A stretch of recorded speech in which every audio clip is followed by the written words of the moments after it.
ಸತಿಯನ್ನ ಕಳೆದುಕೊಂಡ ಶಿವ ಅವಳ ನೆನಪಿನಲ್ಲಿ ಘೋರ ತಪಸ್ಸನ್ನು ಆಚರಿಸೋದಕ್ಕೆ ಶುರು ಮಾಡ್ತಾನೆ. ಶಿವನ ಈ ಸ್ಥಿತಿಯನ್ನು ನೋಡಿ ದೇವಾನುದೇವತೆಗಳು ಚಿಂತೆಗೊಳಗಾಗ್ತಾರೆ. ಇತ್ತ ಹಿಮವಂತನ ಮಗಳಾದ ಶೈಲಪುತ್ರಿ ಯೌವನಾವಸ್ಥೆಗೆ ಬಂದಾಗ ಹಿಮವಂತನಿಗೆ ಅವಳ ವಿವಾಹದ ಚಿಂತೆ ಆಗುತ್ತೆ. ಒಮ್ಮೆ ನಾರದ ಮುನಿಗಳು ಅವರ ಆಸ್ಥಾನಕ್ಕೆ ಬಂದಾಗ ಲೋಕರಕ್ಷಕನಾದ ಶಿವನಿಗೆ ಕೊಟ್ಟು ಮದುವೆ ಮಾಡೋದಾಗಿ ಸೂಚಿಸ್ತಾರೆ. ಅವರ ಮಾತುಗಳು ಹಿಮವಂತನಿಗೂ ಹಿಡಿಸುತ್ತೆ.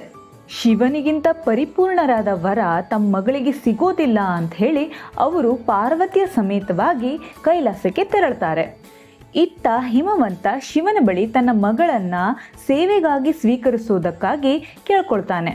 ಅದಕ್ಕೆ ಶಿವ ಕೂಡ ಒಪ್ಕೊಳ್ತಾನೆ. ಆದರೆ ವಿವಾಹದ ಬಗ್ಗೆ ಯಾವುದೇ ರೀತಿ ಆಸಕ್ತಿ ತೋರಿಸೋದಿಲ್ಲ. ಇದರಿಂದ ಆಲೋಚನೆಗೊಳಗಾದ ದೇವಾನುದೇವತೆಗಳು ನಾರದರ ಮುಖಾಂತರವಾಗಿ ಶೈಲಪುತ್ರಿಗೆ ಶಿವನ ಕುರಿತು ಘೋರ ತಪಸ್ಸನ್ನು ಆಚರಿಸುವುದಾಗಿ ತಿಳಿಸ್ತಾರೆ. ಇದಕ್ಕೆ ಒಪ್ಪಿದ ಶೈಲಪುತ್ರಿ ಶಿವನ ಬೀಜಾಕ್ಷರಿ ಮಂತ್ರವಾದ ಓಂ ನಮಃ ಶಿವಾಯವನ್ನ ಜಪಿಸೋದಕ್ಕೆ ಶುರು ಮಾಡ್ತಾಳೆ. ತನ್ನ 2 ಸಖಿಯರಾದ ಜಯ ಹಾಗೂ ವಿಜಯರ ಸಮೇತವಾಗಿ ಗಂಗಾ ನದಿಯ ಉಗಮ ಸ್ಥಳವಾದ ಗಂಗೋತ್ರಿಯ ದಡದಲ್ಲಿ ಒಂದು ಬಂಡೆಯ ಮೇಲೆ ಕುಳಿತು ಶ್ವೇತ ವಸ್ತ್ರಧಾರಿಯಾಗಿ ಎಲ್ಲವನ್ನೂ ಮರೆತು ಧ್ಯಾನಕ್ಕೆ ಕುಳಿತುಕೊಳ್ತಾಳೆ. ಗ್ರೀಷ್ಮ ಋತುವಿನಲ್ಲಿ ಅಗ್ನಿಗೋಳವನ್ನು ಮಾಡಿ ಅದರ ಮಧ್ಯದಲ್ಲಿ ಕುಳಿತುಕೊಂಡು ತಪಸ್ಸನ್ನು ಆಚರಿಸ್ತಾಳೆ. ವರ್ಷ ಋತುವಿನಲ್ಲಿ ಮಳೆಯಲ್ಲಿ ನೆನೆಯುತ್ತಾ ಅತ್ಯಂತ ಚಳಿಗಾಲದಲ್ಲಿ ತಣ್ಣನೆಯ ನೀರಿನಲ್ಲಿ ನಿಂತು ಯಾವುದನ್ನು ಲೆಕ್ಕಿಸದೆ ಜಪವನ್ನ ಆರಂಭಿಸ್ತಾಳೆ. ಬಿರುಗಾಳಿ, ಚಳಿ, ಮಳೆ, ಬೇಸಿಗೆ ಯಾವುದೂ ಕೂಡ ಅವಳ ಧ್ಯಾನಕ್ಕೆ ಭಂಗ ತರೋದಿಲ್ಲ. ಕೆಲವೊಮ್ಮೆ ಫಲಾಹಾರಗಳನ್ನು ಸೇವಿಸ್ತಾಳೆ, ಕೆಲವೊಮ್ಮೆ ಕೇವಲ ಎಲೆಗಳನ್ನು ಮಾತ್ರ ಸೇವಿಸ್ತಾಳೆ. ಇನ್ನೂ ಕಠಿಣ ತಪಸ್ಸನ್ನು ಆಚರಿಸೋ ಸಲುವಾಗಿ ಎಲೆಗಳ ಸೇವನೆಯನ್ನು ಕೂಡ ಬಿಟ್ಟು ಬಿಡ್ತಾಳೆ.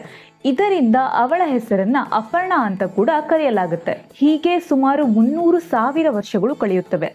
ಈ ರೀತಿ ಅತ್ಯಂತ ತಾಳ್ಮೆ ಹಾಗೂ ಶ್ರದ್ಧೆಯಿಂದ ಘೋರ ತಪಸ್ಸನ್ನು ಪಾಲಿಸಿದ್ದಕ್ಕಾಗಿ ಅವಳನ್ನು ದುರ್ಗೆಯ 2ನೇ ಅವತಾರವಾದ ಬ್ರಹ್ಮಚಾರಿಣಿ ಅಂತ ಕರೆಯಲಾಗುತ್ತೆ. ಬ್ರಹ್ಮಚಾರಿಣಿ ದೇವಿ ಬಿಳಿಯ ಬಟ್ಟೆಯನ್ನು ಧರಿಸಿದ್ರೂ ಸಹ ಕೆಂಪು ವರ್ಣವನ್ನು ಹೆಚ್ಚು ಇಷ್ಟಪಡ್ತಾಳೆ. ತಾಳ್ಮೆಯ ಸಂಕೇತವಾಗಿ ಅವಳಿಲ್ಲಿ ನಿಲ್ತಾಳೆ.